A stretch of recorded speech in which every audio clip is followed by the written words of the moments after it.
102.3 FM Hijrah Radio, your family inspiration channel. Baik keluarga Hijrah, langsung saja kita ke segmen pertama kita di informasi koran dan internet. Info Kornet, informasi koran dan internet. Baik, mengawali informasi koran dan internet, silakan saja kembali Anda bergabung di live kami hari ini. Dan yang pasti keluarga Hijrah, terima kasih Anda memilih channel dan frekuensi yang tepat untuk improve knowledge ataupun wawasan Anda. Kita ke nasional, keluarga Hijrah, ini ada aturan baru lagi nih Tom. Aturan baru untuk pendirian rumah ibadah ini akan menghapuskan rekomendasi dari FKUB. Apa sih alasan Kementerian Agama? Ini rancangan peraturan presiden tentang pemeliharaan kerukunan umat beragama tidak lagi mencantumkan rekomendasi tertulis dari Forum Kerukunan Umat Beragama. Keluarga Hijrah, oke, ini baik, kita coba akan update lagi nih Tom ya. Ini keluarga Hijrah di Kepala Pusat Kerukunan Umat Beragama, Sekretariat Jenderal Kementerian Agama Republik Indonesia, M. Adib Adus Somad ini mengatakan rancangan peraturan presiden itu sudah meniadakan kewenangan FKUB Kabupaten Kota dalam mengeluarkan surat rekomendasi untuk izin pendirian rumah ibadah. Surat rekomendasi pendirian rumah ibadah nantinya akan dikeluarkan oleh Kementerian Agama. Adib menegaskan sudah semestinya pemerintah yang memiliki kewenangan untuk mengeluarkan surat rekomendasi. Sudah semestinya dan mengeluarkan rekomendasi itu adalah pemerintah. Ini yang ditemui kemarin di Jakarta dan Adib menyerahkan kepada FKUB untuk mengeluarkan rekomendasi izin pendirian rumah ibadah berpotensi membuat terjadinya saling kunci-mengunci kewenangan. Izin pendirian rumah ibadah berdasarkan rekomendasi akan menjadi tersandra dengan begitu dengan rancangan Perpres surat rekomendasi tidak lagi dikeluarkan oleh FKUB. Kendati demikian, keluarga Hijrah mengeluarkan surat rekomendasi, Adib mengatakan pemerintah akan mengoptimalkan peran FKUB di kabupaten kota untuk menguatkan nilai-nilai kerukunan beragama. Rancangan Perpres ini juga mengatur pembentukan dan tugas FKUB tingkat nasional. Dalam Perpres tersebut nantinya akan ada sejumlah aturan, terutama aturan seperti keputusan Menteri Agama. Salah satu aturan itu akan mengatur pembagian peran antara Kementerian Agama, FKUB dan memberikan rekomendasi pendirian rumah ibadah. Tetap saja nanti akan meminta FKUB memberikan saran sebab mereka tahu kondisi di lapangan. Adib juga mengatakan rancangan Perpres itu saat ini telah selesai dilakukan harmonisasi oleh Kementerian Hukum dan HAM. Ini juga Kementerian Agama sudah mengirimkan rencana Perpres tersebut pada Presiden Joko Widodo. Kementerian Agama hingga saat ini tinggal belum mendapatkan sanggahan ya Kementerian Sekretariat Negara atas rancangan Perpres tersebut, dan Kementerian Agama ini masih menunggu balasan surat persetujuan. Jadi tidak banyak aturan-aturan lain terpusat ke Kementerian Agama, pemirsa. Baik keluarga Hijrah, manajemen PT Bandara Internasional Hang Nadiem Batam ini berupaya menggait kunjungan wisatawan mancanegara dengan memperluas akses penerbangan baik domestik maupun internasional. Direktur Utama PT Bandara Internasional Batam, Hang Nadiem Fikri Ilham Kurniansyah, ini mengatakan hal tersebut didukung dengan penerbangan internasional rute Incheon Korea Selatan Hang Nadiem Batam yang terrealisasi mulai 27 Oktober 2024. Ia menjelaskan kerjasama Jeju Air dengan Lion Group berupa kode share, yaitu sebuah perjanjian bisnis penerbangan di mana dua maskapai berbagi penerbangan yang sama. Menurut Fikri, dengan layanan penerbangan yang lebih terintegrasi, masyarakat atau pengguna jasa dari mancanegara dapat dengan mudah mengunjungi kota di Indonesia melalui Batam dan Bali. Selain itu, Hang Nadiem Batam juga tengah menjajaki perluasan penerbangan ke wilayah Asia Tenggara seperti Bangkok dan Vietnam. Kemudian untuk penerbangan di China, saat ini pihaknya masih memproses kembali dibukanya rute Kunming dan Guangzhou. Sebelumnya, manajemen PT Bandara Internasional Hang Nadiem Batam, Kepulauan Riau berupaya menambah konektivitas penerbangan rute domestik yang diproyeksikan menjadi penghubung ke kota-kota di Pulau Sumatera dan Jawa. Direktur Utama PT BIB Hang Nadiem Fikri Ilham Kurniansyah di Batam ini mengatakan dalam waktu dekat rute penerbangan Batam-Bengkulu segera beroperasi menggunakan maskapai Super Airjet dalam 2 kali seminggu setiap Senin dan juga Jumat. Dalam mendukung hal tersebut, pihaknya telah melakukan rangkaian pertemuan dengan maskapai penerbangan guna membahas persiapan penerbangan ke rute tersebut. Baik, dari moda transportasi kita kembali menyulut soal informasi di dunia pendidikan. Tommy tahu tidak negara yang paling diakui untuk apa? Informasi apa ya, pendidikannya lebih brilian, Tommy, negara mana? Negara mungkin Jepang mungkin? Salah, Tommy. Salah ya. Mana itu, Fir? Finlandia. Nah, kita ke Finlandia. Finlandia ya. Apa yang terjadi di Finlandia? Ini menurut ini menuju transformasi pendidikan. Ini Dinas Pendidikan dan Kebudayaan Kaltara ini belajar sistem pendidikan di Finlandia. Ini terbaik di dunia, Tommy, nomor 1. Nah, Koordinator Perwakilan Edu Excellence di Indonesia, Immanuel Iman Sain, sebagai pengetahuan tentang sistem pendidikan di Finlandia untuk kepada sekolah atau kepada kepala sekolah SMK, SMA sederajat ini hadir sebagai narasumber dalam seminar transformasi pendidikan digelar Disdikbud. Kemarin keluarga Hijrah hadir langsung di tengah para pemangku kepentingan bidang pendidikan. Ini ada banyak informasi yang disampaikan. Satu, anak ini mulai dari tata cara pembelajaran, sumber daya manusia, cara kerja satuan pendidikan, dan guru hingga informasi lainnya. Guru yang sangat kompeten dan termotivasi menjadi lokomotif sistem pendidikan di Finlandia. Guru tidak hanya ahli dalam bidang mata pelajaran mereka, tetapi juga ahli dalam pengerjaan dan pembelajaran. Dan pelatihan guru di Finlandia memberikan penekanan khusus pada pedagogi, yakni mempelajari seni mengajar disesuaikan dengan cara belajar yang berbeda-beda, Tommy. Pada guru pun itu dihasilkan hanya dari perguruan tertentu saja. Nah, integritas yang tinggi juga sangat dirasakan di Finlandia. Masyarakat di sana mempunyai tingkat kepercayaan yang tinggi kepada pemerintahnya. Lalu pendidikan universal juga berkualitas baik. Nah, kesenjangan pembelajaran antara siswa terlemah dan terkuat di sekolah salah satu yang terkecil di dunia. Kepala Dinas Pendidikan dan Kebudayaan Kaltara, Teguh Henry Sutanto, ini mengatakan kegiatan ini merupakan tindak lanjut dari kunjungan mereka ke Finlandia beberapa waktu lalu dan mengajak ada Immanuel Iman Sain untuk membagi pengalaman bagaimana sistem pendidikan dan percepatan transformasi di negara tersebut. Ini keluarga Hijrah, menurutnya ada beberapa poin penting pada metode pembelajaran yang bisa diadopsi.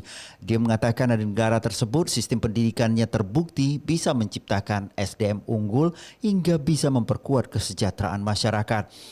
Berharap seluruh kepala sekolah yang hadir ini mengambil contoh baik sehingga bisa diterapkan. Tentu tidak semua tergantung kondisi situasi sistem dan media yang ada.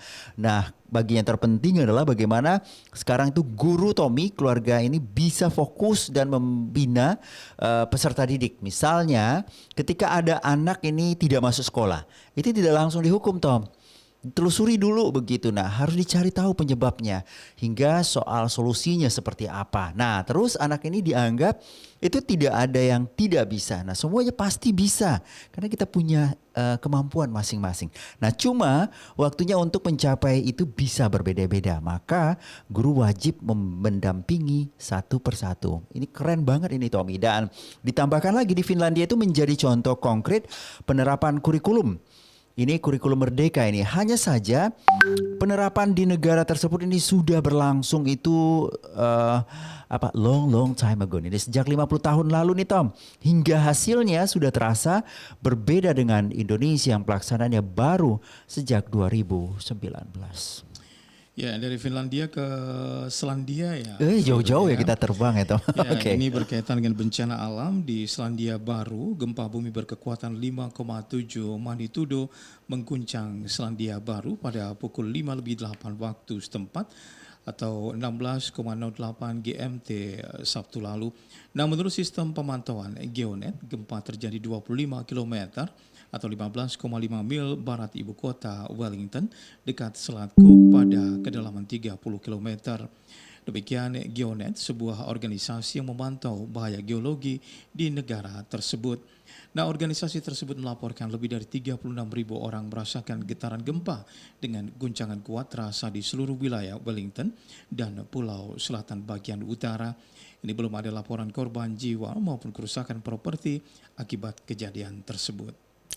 Ya, masih kita adop untuk soal nasional, Tommy, soal perpustakaan. Saya juga pernah kenal awal datang ke Batam dulu, Tommy, itu tenaga kerja perpustakaan di Batam itu, Tom, di masjidnya, itu tamat-tamatan ITB malah, Tom. Pintar-pintar banget. Nah, bagaimana dengan saat ini ya keluarga hijrah kita adop ini sekarang orang ada tren untuk digitalisasi untuk buku-buku. Nah, sudahkah masjid yang kita punya memiliki buku-buku secara digital?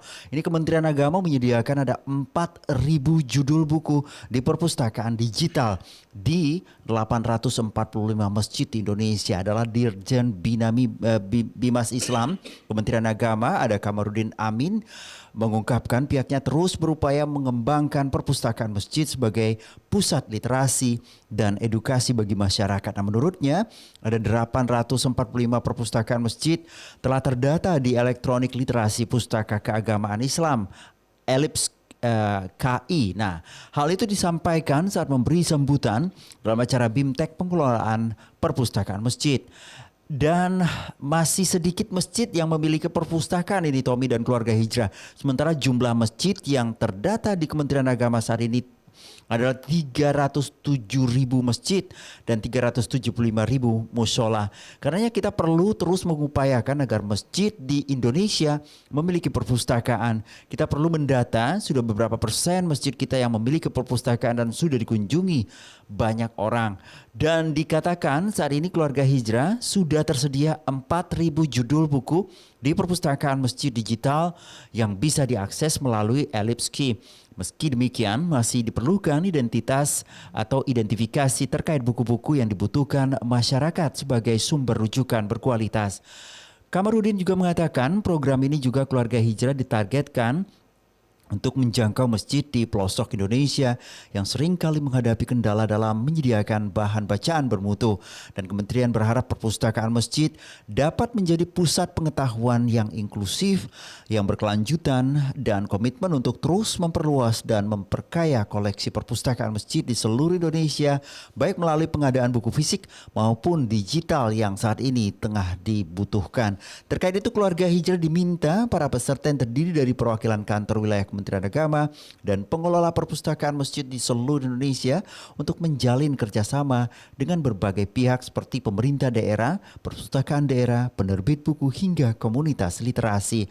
Keluarga hijrah kesempatan yang sama Kasubdit Perpustakaan Islam Kementerian Agama Nur Rahmawati juga mengatakan BIMTEK pengelolaan perpustakaan masjid, kegiatan yang berlangsung 3 hari tersebut ini menghadirkan narasumber perpustakaan nasional, akademisi dan konsultan dan tim IT atau informasi and teknologi. Nah, juga keluarga hijrah kepustakaan Islam ini dikejar untuk mendorong pertumbuhan ekosistem literasi terutama bagi penulis aktivitas literasi serta penerbit buku keagamaan. Selain itu, telah menjalin kerjasama dengan Badan Riset dan Inovasi Nasional atau BRIN, Management of Social Transformation Program atau MOS, UNESCO, dan Maxima untuk memperkuat literasi kebencanaan masyarakat di Sumatera Barat melalui perpustakaan masjid juga.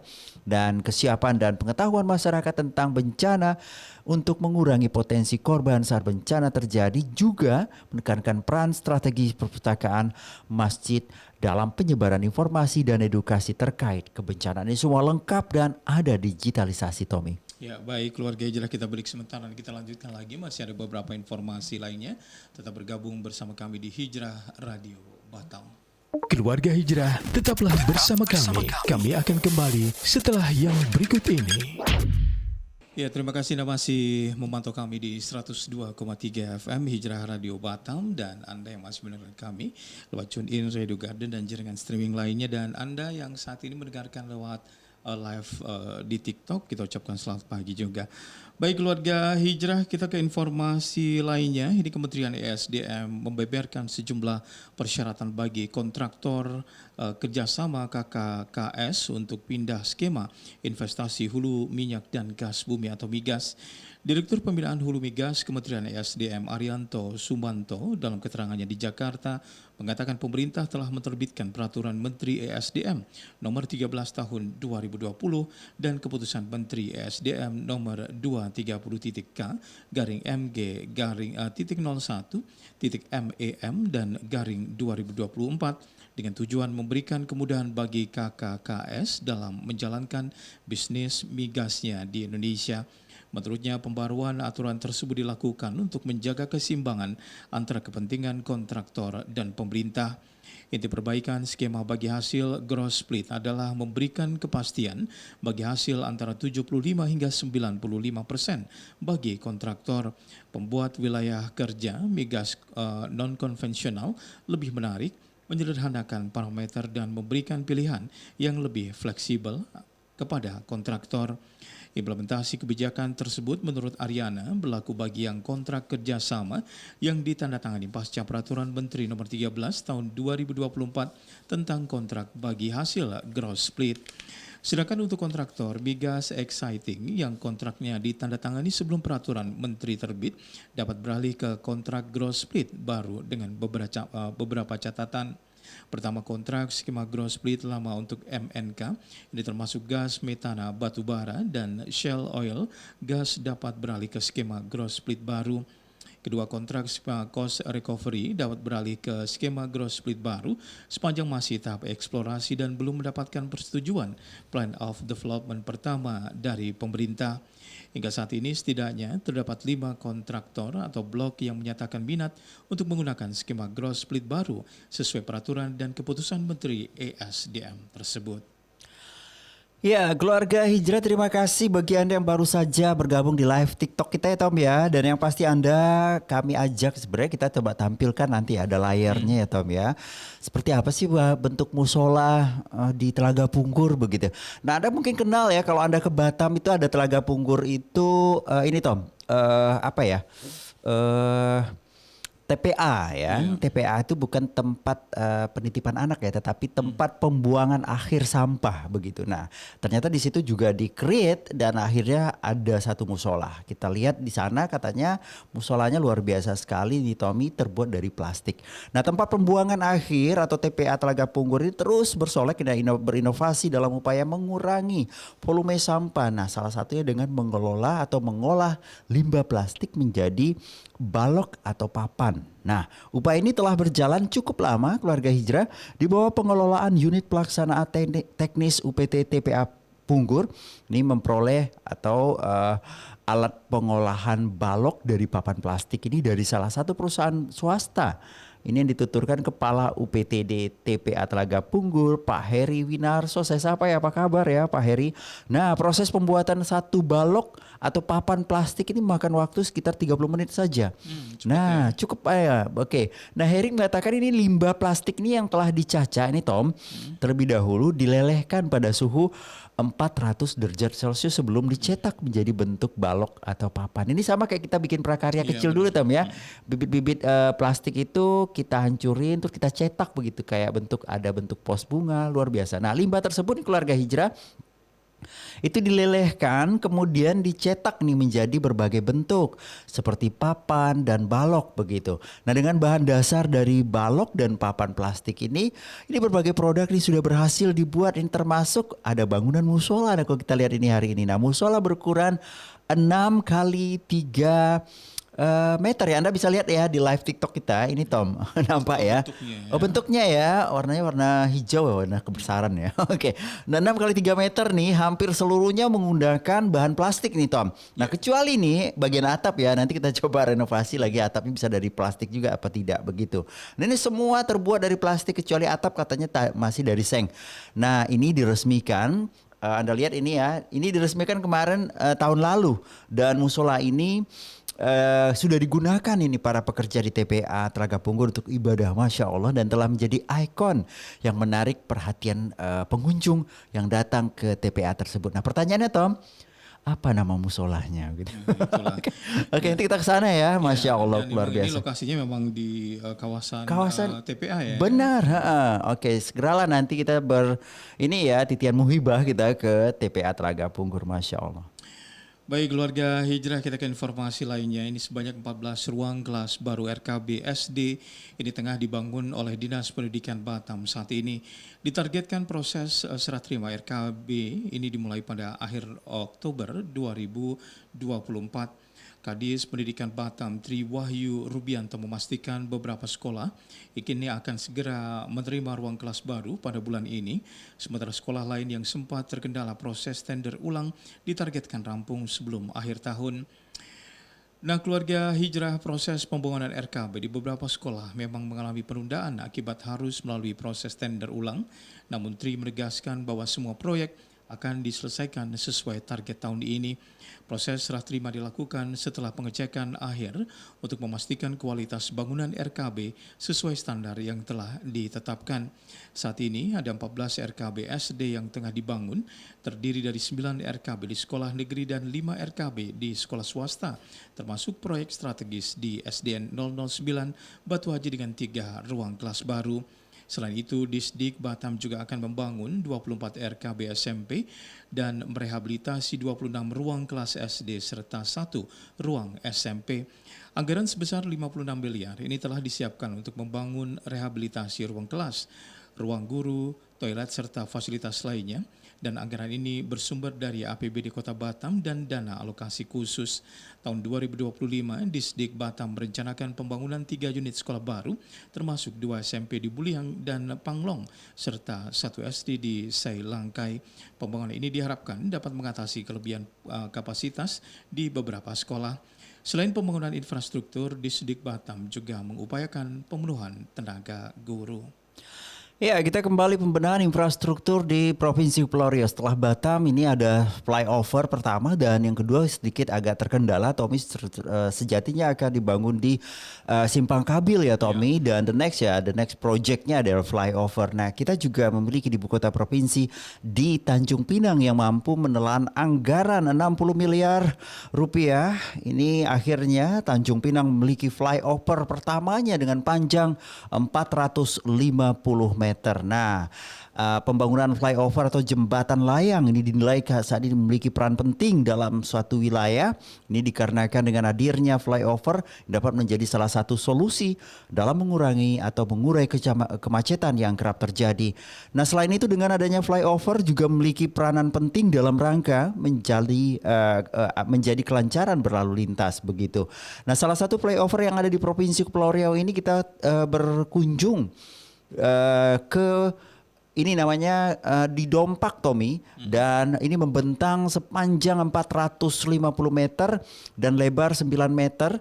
Ini yang pertama kali di Kepulauan Riau, bernamanya flyover Basuki Rahmat. Nah, Masya Allah. Nah, flyover yang menghubungkan Jalan Basuki Rahmat menuju Dompak menjadi fasilitas utama untuk menjamin kelancaran arus lalu lintas. Nah, flyover ini juga diketahui menjadi multipurpose yang tidak hanya berbicara tentang lalu lintas yang dinilai lebih lancar, namun juga menjadi aksesoris kota Tanjung Pinang yang juga dapat mendukung destinasi pariwisata. Nah, meski diresmikan 3 Februari 2003 silam, flyover pertama di Kepulauan Riau ini dibangun dengan alokasi anggaran 2022 dengan nilai 60 miliar rupiah. Masya Allah. Baik keluarga Hijrah, kita break sebentar Fim, nanti kita lanjutkan lagi. Masih ada beberapa informasi lainnya, tetap bergabung bersama kami di Hijrah Radio Batam. Keluarga Hijrah, tetaplah bersama kami. Kami akan kembali setelah yang berikut ini. Hijrah Peduli Banjir, Tembesi Tower, Sagulung Batam. Keluarga Hijrah dimanapun Anda berada, mari berpartisipasi dalam program Hijrah Peduli Banjir Tembesi Tower, Kecamatan Sagulung, Kota Batam. Udah tadi aku ngangkat kulkas. Sini nggak tahu, nggak ada orangnya. Nggak tahu sini ini tadi ngangkat mesin cuci. Salurkan donasi Anda untuk membantu warga terdampak banjir di Tembesi Tower melalui Bank BSI, Bank Syariah Indonesia dengan kode bank 451, nomor rekening 6060102306 atas nama Radio Hijrah Batam Madani. Konfirmasi Hijrah Peduli Banjir Tembesi Tower, hotline Radio Hijrah 102,3 FM di 0811 778 1023. Ulurkan tangan Anda dan bantulah mereka. Assalamualaikum warahmatullahi wabarakatuh. Saya Mahbub Daryanto, Kepala Kantor Wilayah Kementerian Agama Kepulauan Riau. Mari simak informasi religi dan informasi terkini di Hijrah Radio FM 102,3. Mudah-mudahan informasi terkininya update dan insya Allah membawa pencerahan bagi umat di Kepulauan Riau. Selamat kepada Hijrah FM Radio, sudah menjadi 3 besar terbaik di radio di Kepulauan Riau. Mudah-mudahan tahun yang akan datang lebih meningkat lagi. Terima kasih. Wassalamualaikum warahmatullahi wabarakatuh. Coba bang, di belakang sepertinya ada ambulan. Kita menepi yuk. Aduh, jam berapa sampai ke bandara? Terlambat loh kita nanti. Gak lama lah, kan kita nggak tahu yang ada di dalam ambulan itu kritis apa enggak. Kasian juga kan. Benar juga ya. Kita nggak pernah tahu kondisi orang yang ada di dalam ambulan tersebut. Apa yang wajib Anda lakukan jika mendengar sirene ambulan di belakang kendaraan Anda? Mobil ambulan merupakan salah satu kendaraan yang memperoleh hak khusus di jalan raya merujuk peraturan pemerintah PP nomor 43 tahun 93 pasal 65 ayat 1. Mobil ambulan yang mengangkut orang sakit wajib didahulukan atau diberikan jalan. Dengan menepi bisa menyelamatkan nyawa seseorang karena di dalam ambulan itu kita tidak pernah tahu kondisi pasien seperti apa. Setiap detik itu sangat berharga bagi mereka. Lambat sedikit saja, kondisi pasien bisa tambah buruk, bahkan nyawanya bisa tidak tertolong. Iklan layanan masyarakat ini dipersembahkan oleh Hijrah Radio 102,3 FM. This is 102.3 FM Hijrah Radio, your family inspiration. Anda masih mendengarkan Serantau Tusa, Pantau Kabar Serantau. Pantau Kabar Serantau. Ya, pantau kabar Serantau 102.3 FM Hijrah Radio masih bersama Anda di Serantau Today.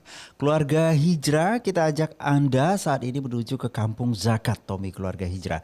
Ini ada LAS, ini Kementerian Agama, Basnas dan LAS ini membangun atau mengembangkan ekonomi warga lewat Kampung Zakat. Nah, Kementerian Agama dan Badan Amil Zakat Nasional mengembangkan ekonomi 80 KK melalui program Kampung Zakat, tepatnya di Dusun Kalitambak, Desa Sidomulyo, Purworejo, Jawa Tengah. Ini Tom, dekat rumah Tommy ya. Ini program ini melibatkan berbagai pihak, termasuk pemerintah daerah, lembaga amil zakat, rumah zakat dan LAS, BSI Maslahat. Nah, Kepala Desa Sidomulyo, Setio Hadi, juga menjelaskan terdapat 80 KK di Dusun Kalitambak yang memerlukan perhatian khusus dalam hal ekonomi dan terdapat potensi ekonomi yang dapat dikembangkan di daerah tersebut. Ini ternama atau berupa ini pertanian, peternakan, pembibitan tanaman hias, bougainville dan kerajinan olahan bambu.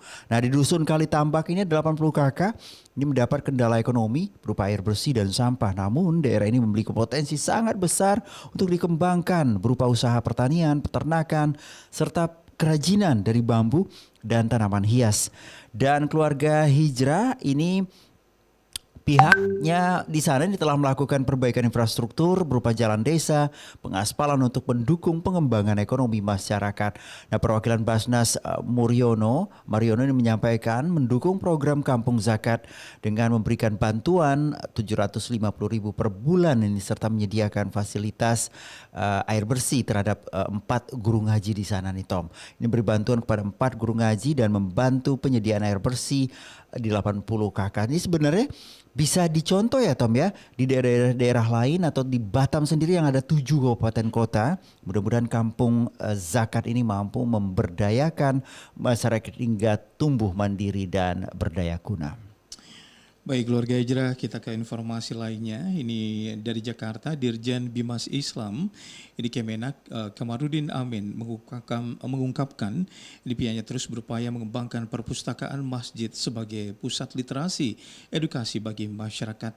Menurutnya sekitar 845 perpustakaan masjid ini telah terdata di elektronik literasi pustaka keagamaan Islam atau ELIPSKI. Banyak sekali ya, ada sekitar 845. Benar sekali Tom, dan kita berharap ini Tom masyarakat juga mampu sekarang itu mencari informasi literasi ya, dan langsung saja sambil ibadah kita ke masjid-masjid. Nah, ini keluarga hijrah, kita ke informasi lain ini Tom. Ini Anda yang ingin bepergian, kita kembali update nih Tom soal pelayaran ya. Iya, Ini akhir tahun ini keluarga hijrah kita di end dan kita akan masuki infrastruktur baru. Ini adalah PT Pelni Cabang Batam. Ini mulai beroperasi melayani penumpang di Pelabuhan Bintang 99. Ini sebelum periode tahun baru ini atau akhir tahun ini. Ini kita ke Pak Muhammad Iqbal. Sebenarnya kita bisa telewicara nanti ya Tom ya. Ini progres pemindahan operasional KM Kelut dari Pelabuhan Batu Ampar ke Pelabuhan Bintang 99. Tahap akhir ini semuanya sudah ready untuk selanjutnya segera dioperasikan.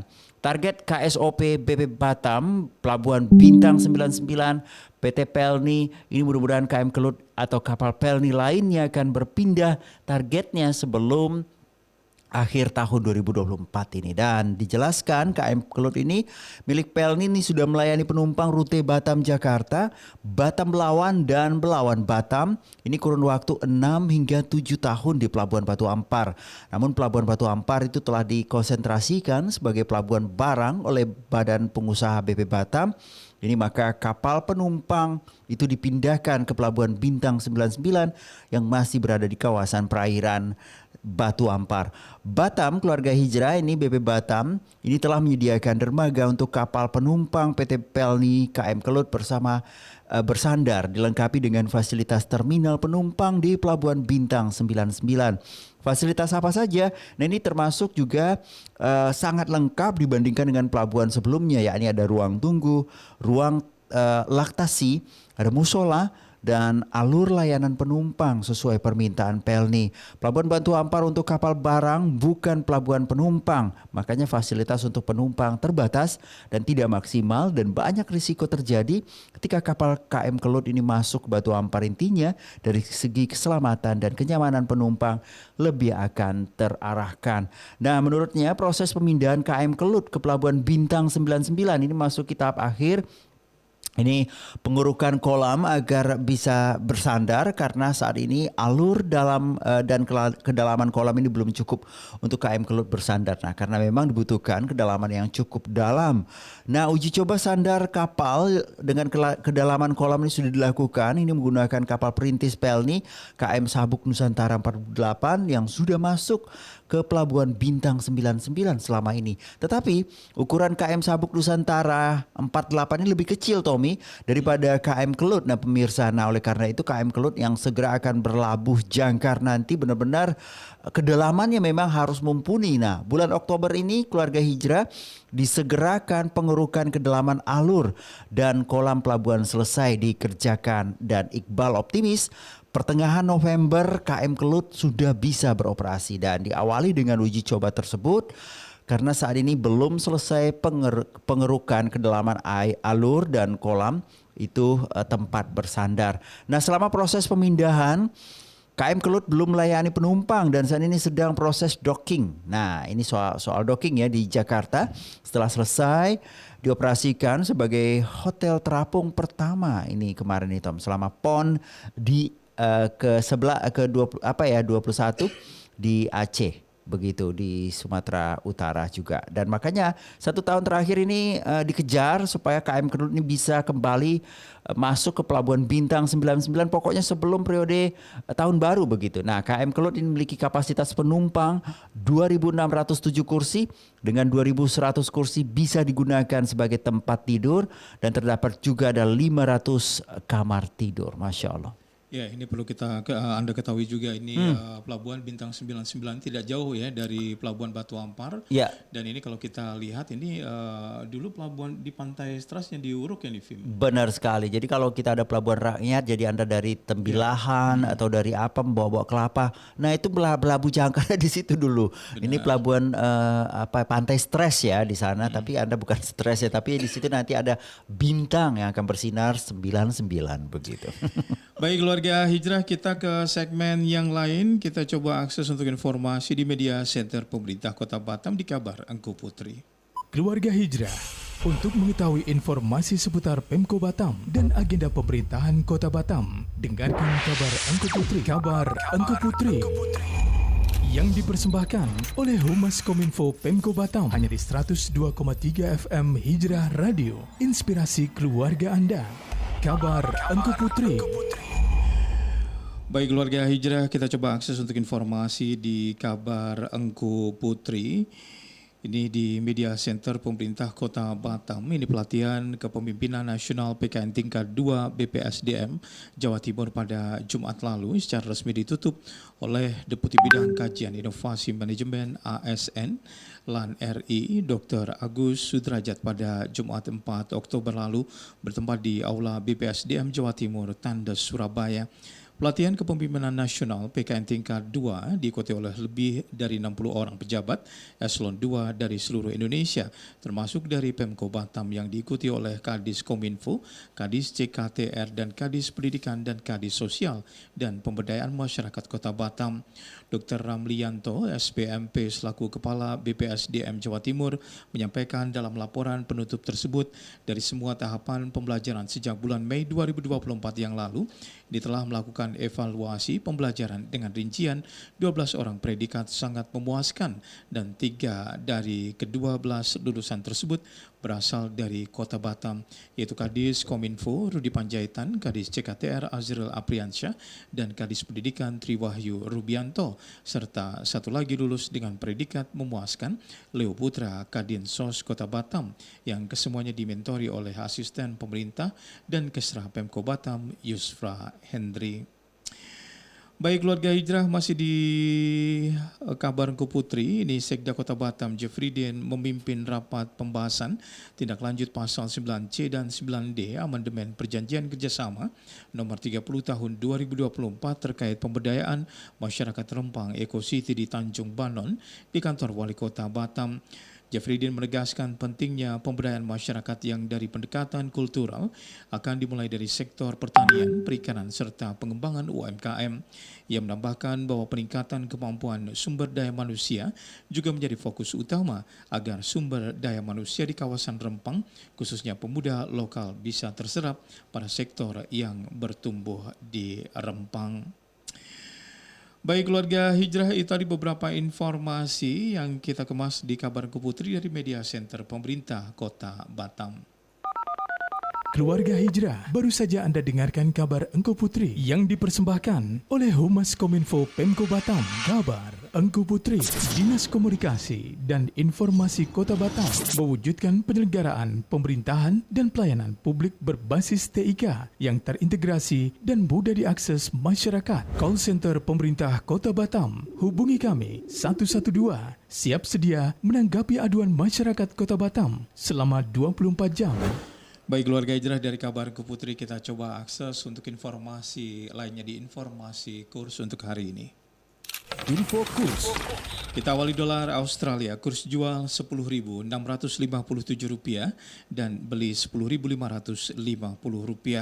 Untuk euro kurs jual Rp17.174 dan beli Rp16.997.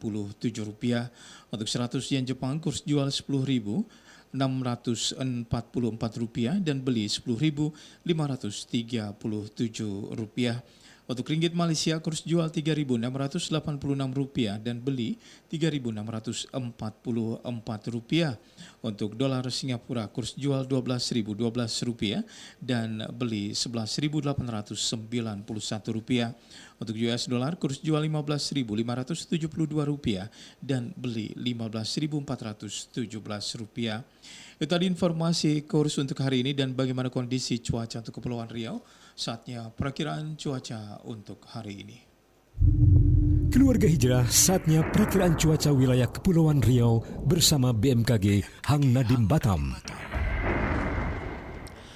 Baik keluarga Hijrah, apa kabar Anda? Hari ini kita akan update ini perakiraan cuaca yang kami update dari Badan Meteorologi, Klimatologi dan Geofisika Bandara Internasional Hang Nadim Batam. Bagi Anda yang ingin melaut ataupun Anda beraktivitas kali ini, setidaknya Anda mendengar informasi ini dan baru berlakukan aktivitas ini, setidaknya jadi referensi. Karena apa? BMKG memperkirakan Kepulauan Riau ini berpotensi masih akan terus diguyur hujan pagi hingga siang hari ini. Nah, apa saja penyebabnya kita update dari Badan Meteorologi, Klimatologi dan Geofisika Stasiun Meteorologi Kelas 1 Hang Nadim memperkirakan cuaca Kepulauan Riau ada potensi hujan dengan intensitas ringan hingga sedang. Nah, kenapa? Kalau kita lihat ini juga Anda saat ini ada pembelokan angin atau shear line dari pertemuan massa udara di sekitar wilayah Kepulauan Riau ini mendukung munculnya kembali potensi pertumbuhan awan-awan hujan. Nah, apa saja yang dirasa? Nah, mungkin bagi Anda yang berada di kawasan Batam, Tanjung Pinang, Bintan, dan Natuna, ini tetap waspada karena hujan lebat dapat juga disertai dengan kilat atau petir dan angin kencang bakal terjadi. Nah, kita update satu persatu di 7 kabupaten kota. Ini keluarga hijrah di Batam pagi harinya berawan, siangnya nanti hati-hati ya karena akan diguyur hujan dengan intensitas curah hujan ringan. Malam dan dini hari agak sedikit gerimis dan berawan dan kondisi udara berkisar 24 hingga 31 derajat Celcius dengan arah mata angin datang dari selatan dengan kecepatan 13 km per jam. Selanjutnya kita ke Tanjung Pinang. Pagi diperkirakan ada hujan ringan, tadi mungkin sudah Anda lihat bagian di Pinang saat ini, dan siangnya masih akan terus diguyur hujan meski dengan intensitas sedang dan malam berawan dan dini hari juga akan diterpa hujan dengan intensitas ringan. Suhu udara mempengaruhi itu 30 derajat Celcius, arah angin itu datang dari timur dengan kecepatan 3 hingga 13 km per jam. Nah, kita ke Kabupaten Karimun. Nah, pagi masih hujan ringan, siang hingga dini hari masih akan terus diguyur hujan dan berawan. Suhu udara 30 derajat Celcius dengan angin bertiup dari arah selatan dengan kecepatan 7 hingga 15 km per jam. Kita ke Lingga. Sepanjang hari ini diperkirakan berawan, suhu udara di Lingga 30 derajat Celcius dan arah angin dari tenggara dengan kecepatan 18 km per jam. Dan di Natuna keluarga hijrah paginya juga berawan, tapi diselangi dengan hujan dan siang hujan dengan intensitas sedang, malam juga akan terus diterpa hujan meski dengan intensitas curah hujan ringan dan dini hari berawan. Suhu diperkirakan 31 derajat Celcius dengan arah angin dari tenggara dengan kecepatan 5 hingga 18 km per jam. Terhenti kita di Anambas karena di Anambas siang juga akan terus diterpa hujan meski dengan intensitas curah hujan ringan. Malam hari berawan dan dini hari kembali diguyur dengan hujan ringan. Suhu udara 31 derajat Celcius dan angin bertiup dari arah barat daya dengan kecepatan 12 km per jam. Nah, untuk ketinggian gelombang di seluruh wilayah Kepulauan Riau ini masih dalam kategori rendah, tetapi tetap hati-hati dan waspada karena berkisar masih 1,5 meter hingga 2 meter. Nah, apalagi Anda di Anambas dan di Natuna yang tidak bisa dihindari untuk melaut, ya pastikan Anda menggunakan life jacket dan mantel buat Anda yang berpergian masih dengan roda 2. Dan terima kasih buat Anda selalu waspada dan jangan jadi penghalang karena hujan ini adalah berkah dan selalu semangat dalam meraih berkah. Baik, itu dia tadi update ya Tom ya dari Badan Meteorologi, Klimatologi dan Geofisika Bandara Internasional Hang Nadim Batam dari BMKG. Baru saja Anda ikuti perakiraan cuaca bersama BMKG Hang Nadim Batam. Baik keluarga hijrah, itu tadi informasi perakiraan cuaca untuk wilayah Kepulauan Riau yang menutup kebersamaan kami di program Serantau Today Pantau Kabar Serantau untuk hari ini Senin di 7 Oktober 2024 ya. Baik, jangan kemana-mana, pastikan radio Anda di 102,3 FM, tune in Radio Garden dan jaringan streaming lainnya untuk mendengarkan program kami selanjutnya di pukul 9 yaitu dengan Salam Hijrah. Ya, siapa salamnya dan untuk siapa ya, bersalam-salam lah nanti di jam 9 hingga jam 10 ya Tom ya. Tetapi yang Anda pastikan informasi terupdate only 102.3 FM every Monday to Friday ya, dari jam 8 hingga jam 9 pagi dengan informasi-informasi yang mungkin bagi kita harus mencermati dan menjadi referensi tentunya buat pendengar setia Hijrah Radio. Dan terima kasih juga yang sudah memfollow ya Tom ya untuk TikTok kita kali ini.